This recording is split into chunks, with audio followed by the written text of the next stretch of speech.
All right, here we are now. We are in the Ubisoft lounge. The super many secret games area. Many games us. going on. We just went hands-on with Assassin's Creed. Assassin's Creed. Nice banjo reference. Assassin's Creed Odyssey, which is Assassin's Creed Origins prequel, sequel, something like that. It's basically, you know, the next game in the Assassin's Creed franchise. And it's definitely a continuation of what they've done with that particular very game. much. The eagle and shit. Like There's a lot similar. I think the headline is that there's a lot there that you love if you love Assassin's Creed Origins, but all the things that you hated are also still there after this.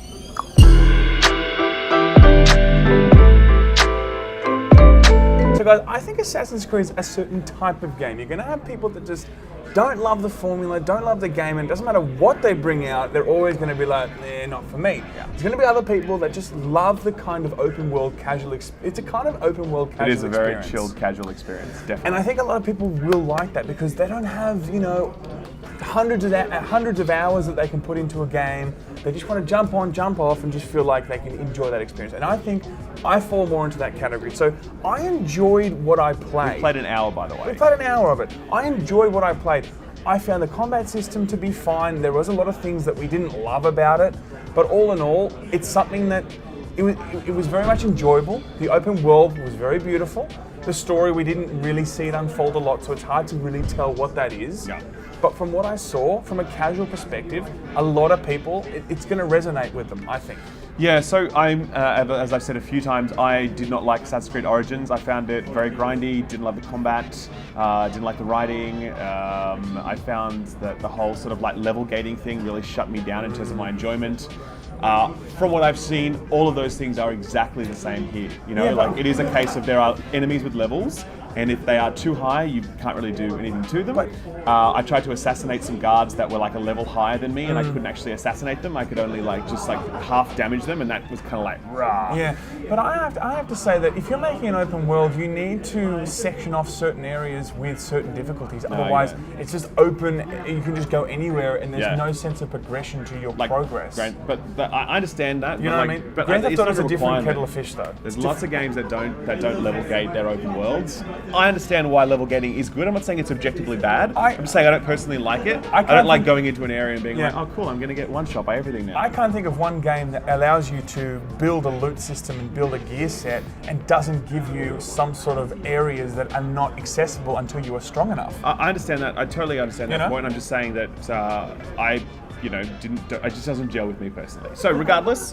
Okay, well, let's talk about what you did like about this particular game. It was beautiful, and it was really nice to see the contrast between Assassin's Creed Origin, which was very much like sand, you know, and deserts, and it was just brown color the whole way through, earth tones. Yeah. This one is so green, so lush, like it just feels, it looks so stunning to look at, and I was really just in awe most of the time. Yeah. It looks very similar in terms of the architecture and design that we've seen versus Assassin's Creed Origins, but it just looks prettier and brighter, and I enjoyed that. And I took some time to literally just climb up a mountain and just look across, and we'll probably show you some images now or some videos of just the landscape itself. It is a beautiful landscape, and it really performs really well. I think we were playing on an Xbox One X. Yeah, we were. Pretty sure. So we're probably showing you now what it's going to look like in its 4K max settings.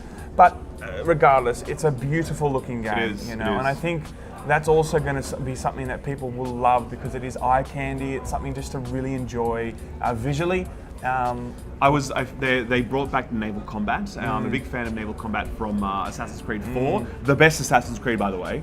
And so Raph did like one Assassin's Creed. Oh no, I used to like the old Assassin's Creed series. Can I just say, I just don't like the new formula. That's maybe where I'm coming from as like an old school fan. So the naval combat is back. It feels pretty good. Unfortunately, though, they added like a stamina bar to your ship, where like you kind of need to hold down a button to ram other ships, or even just to travel quickly, and then your rowers run out of steam. Versus like Assassin's Creed 4, where it's like you could just hit a top speed, and you felt so good when you were sailing the 7 seas at like top speed. No stamina bars, man. I don't generally like stamina bars in most contexts, and I don't feel like the naval combat here needed a stamina bar. Especially because it's such an open world and it's giant, and you need to sometimes be in that ship, crossing a few areas for quite some time. A stamina bar feels a bit just like, it's really just, it's such a handicap. Maybe in a combat system, maybe it should kick in, but like to see that it's going to be there for like traveling half a gigantic map, probably not necessary. But combat itself, I didn't mind it, but I found that you got really frustrated with it. I got extremely frustrated because Triggered is the word, everybody. I don't love the new Assassin's Creed combat formula, and this one I think like every enemy had a shield. Yes. Every enemy had a shield, and that means that I was basically They love their like shields in this game. I was constantly like having to do the whole shield break thing and then combo into something else. I asked the developer, I'm like, dude, there's a lot of shields in this game. He's like, yes. Greek hoplites, they all had shields. Shields defined the sort of like Greek moveset in ancient times. Sure. We wanted to bring the shield to this game as a major feature of combat. Yep.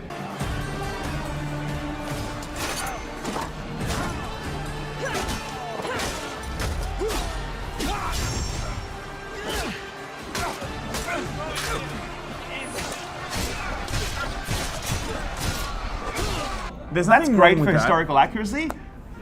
I didn't love it from a fun perspective. There is a specific move that you have that will de-shield someone, and that's fine. There's a heavy attack which you can use to like break someone's shield guard, but it just felt like every time I was fighting through someone's shield, and it was kind of like, exactly. Come on now. I think it doesn't matter if it's historical, if they're looking for historical accuracy. I think you should still give the player something that kind of makes it easier to, because the shield was like such a thing every time, and it's kind of cool. It was such a thing. Like out of every 10 enemies, maybe give me 2 or 3 that have a shield, and then the rest. Yeah, I agree. Then the rest give me other kinds of, and there was other types of enemies, but you're right. It's such a recurring motif. It's like fuck, okay, cool, another shield, and then the thing is, it's so unsatisfying hitting that shield. It's so frustrating hitting so a shield. Unsatisfying. Like, come on now. So those, I think, were some of the big takeaways from me in terms of naval combat. Fantastic. I'm glad it's back. But a few issues with that. Combat, I've never really liked the new formula of combat, and I feel like this is a worse version of that, to be honest. Yeah. The game is stunningly beautiful, and I looked at the world map. It looks massive as well. I'm sure it's going to be a gigantic world to explore. There's lots of characters going down and crazy dialogue and all sorts of stuff. And one thing is, like, because you actually played through Origins, do you think if someone didn't like Origins, would you say that they should tune in for this?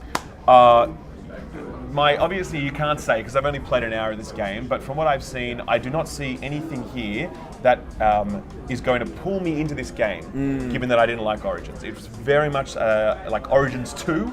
It's more of that. It's more of what you loved, and I think this is where I would contextualize it, right? That's right. I'm one of the few people that didn't like Origins. I know that most people did, like most people fucking love that game, in fact, and this is more of what people loved. So I guess, in that sense, great work, Ubisoft. You're doing what people enjoy. Don't listen to me because I'm the minority. Keep doing what people do. Keep doing what people love. But I would say that if you were not a fan of Origins, I do not believe from what I've seen that this is the game that's going to convert you and make you a fan. Odyssey is not going to be that game for you. I agree with you. I think this is really the type of game for someone that is looking for a casual open world experience. Someone that really does enjoy. A decent. The combat system is very well put together in some respects. In some respects, it probably needs a little bit of work. It's also a game that you can traverse in very interesting ways. You've got the eagle. Parkour system. The eagle's back as well. Yeah, the eagle's back. So a lot of things I think in this game will draw a lot of people in. But if you are looking for a hardcore experience, I don't. Assassin's Creed was never that. Yeah, it's never going to be that. Yeah, so it's not for that type of person. Yeah. But either way, it's like out probably this year. I don't know the exact release date. We'll put it in the description below if we can figure it out. Yeah. But we played it for an hour. Appreciate Ubisoft giving us the chance to do that, especially given the fact that they know that I don't love Assassin's Creed Origins. So that was pretty good for them to invite me to do that. Anyway, that's Assassin's Creed Origins. We'll be back soon with more finger pointing. More finger pointing as always, and more dabbing. Latest fan.